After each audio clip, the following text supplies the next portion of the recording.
good morning. Dito na naman tayo at tayo ay may pag-uusapan ngayon. Ang ating topic naman ngayon ay, ito siya.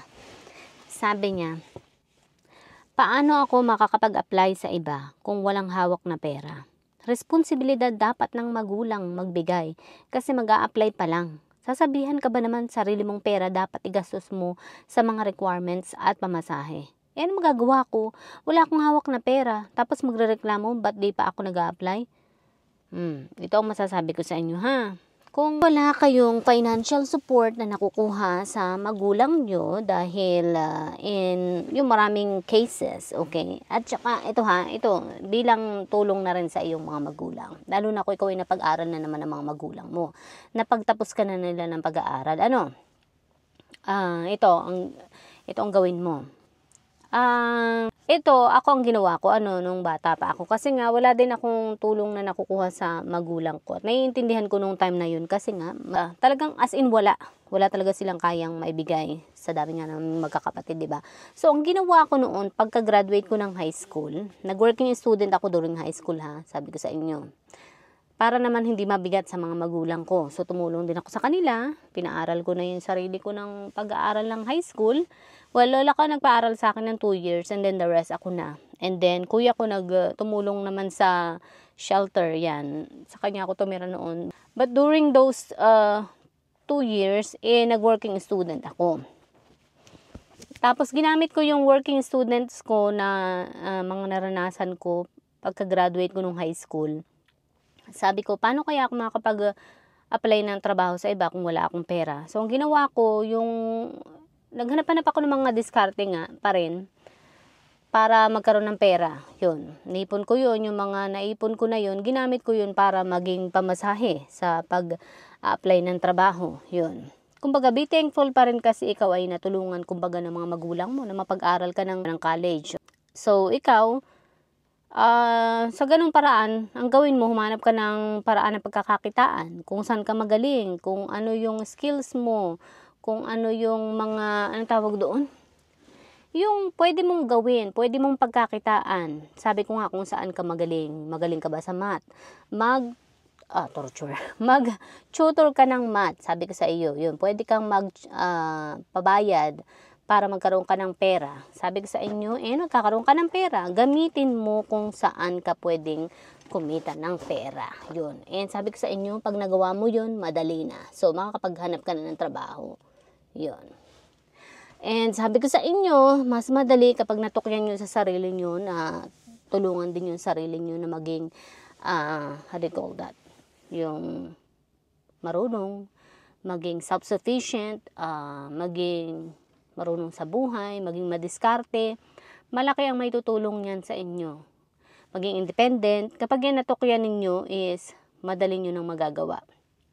May anak din ako na binata, okay? 19 years old na siya ngayon. Nung bata pa siya, tinuturuan ko siya na, mag-ipon-ipon ng pera. Kasi nga nagkakapera naman siya, binibigyan naman siya ng pera, binibigyan siya ng lolo niya ng mga pera. So yun, pinaaral ko sa kanya, itinuro ko sa kanyang ipunin yun. Hanggang sa, yun nga, lumalaki na siya, naging teenager na siya. Pwede na siyang mag-working student, pinag-working student ko din siya. And then, ganun pa rin, pinaipon ko pa rin yung pera niya. Kaya ngayon, nakapagtapos na siya ng college, nakakapaghanap siya ng trabaho, may pera pa rin siya, kumbaga. May nagagamit pa rin siyang pera sa pag-alis-alis niya, kumbaga. Sa paghahanap niya kumbaga ng trabaho, meron siyang nagagamit pa rin na pera mula dun sa naipon niyang pera nung maliit pa lamang siya. Yes, I'm glad na naturuan ko talaga siyang mag-ipon ng pera. Yun. Yun ang ginagamit pa rin niya. Paglalabas siya, meron siyang pamasahe, meron siyang pambili ng gas, meron siyang kung ano mang gagamitin niya. Kaya ayun, ganun ang gawin mo. Sabi ko nga, hanapin mo kung saan ka magaling. Magaling ka bang mag-drawing? Magaling ka bang mag-bake? Magaling ka bang magluto? Magaling ka bang magaling ka ba sa math? Magaling ka ba sa paggawa ng project? So yun, ilagay mo yun sa labas. Mag-paskel ka sa labas ng bahay nyo.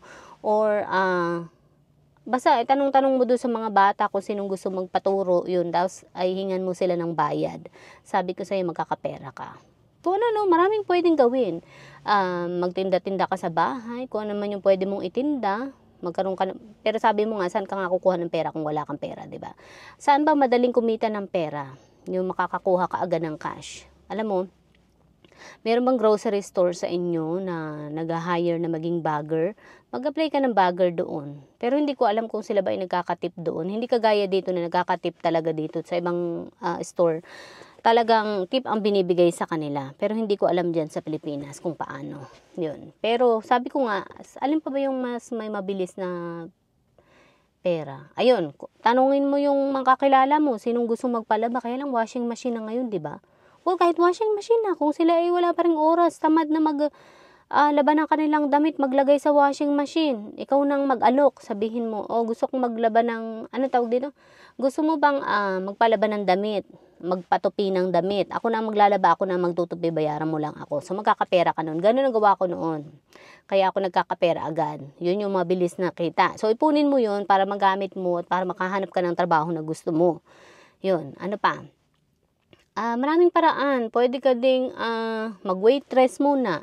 O kaya magtanong ka nung ibang mga kakilala mong may kaya sa buhay. Gusto niyo bang magpalinis ng bahay? Lilinisan ko yung bahay niyo, pero bayaran niyo ako ganyan, di ba? Tapos, mga ilang oras lang, sabihin mo, pag nakalinis ka na, tapos na, babayaran ka na, di ba? Ganun gawin mo, diskarte lang. Diskarte ang kailangan para ikaw ay magkaroon ng pera. Sabi ko sa inyo, pag natukyan nyo yung dumiskarte, pag natukyan nyo na kumita ng pera sa maraming discarding paraan, hindi kayo mahihirapan sa buhay. Mas magiging madali ang pamumuhay nyo. So, ganun. Yes. Ano pa? Ano pang pwede mong gawin? Pwede ka magbenta online. Kung ano nung pwede mong ibenta, ikaw na rin mag-deliver. Kung meron ka motorsiklo. Kung wala, ay di yung, paano ba? Hindi ko rin alam kung paano. Yun. Maraming paraan para ikaw ay makapagtrabaho. Maraming paraan upang ikaw ay mata ko talaga.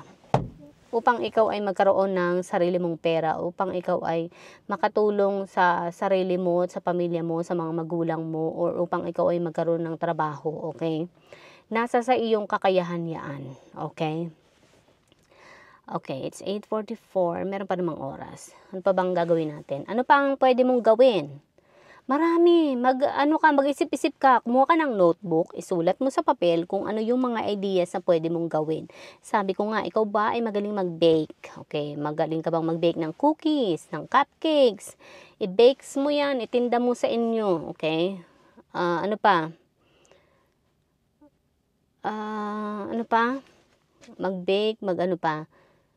Or mag-alok ka na mag-alaga ng anak ng iba. Sabihin mo ay, sinong gusto magpaalaga ng bata para makapagtrabaho kayo? Pero kailangan marunong ka rin mag-alaga ng bata. Dahil ang pag-aalaga ng bata ay medyo may pagkadelikado rin, lalo na kapag maliit pa sila. Yun. So, kailangan marunong kang mag-alaga talaga ng bata. Yun. Kailangan ay alam mo din yan kasi hindi biro ang mag-alaga ng bata. Yun. Kaya, make sure marunong ka sa ganun. Kung hindi, wag mong pasukin. Okay. Ano pang pwede mong gawin na pwede mong pagkakitaan? Ikaw ba ay, di ba sabi mo nga, siguro graduate na daw siya So, hindi ko alam kung college or high school. Sabi ko nga, kung ano yung, saan ka magaling yun ang gamitin mo. Okay? Sana ay makatulong. Bye! Papasok na ako.